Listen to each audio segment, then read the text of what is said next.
How to deposit a check through the Wells Fargo app. So here's a step-by-step guide. First, we want to download the Wells Fargo mobile app and just log into our account.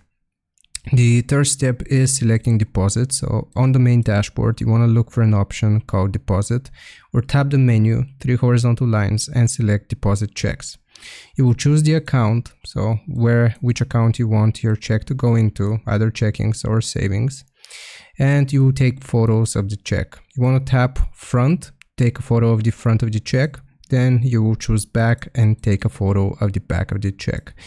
Make sure you endorse or sign the back of the check and write for mobile deposit at Wells Fargo only under your signature.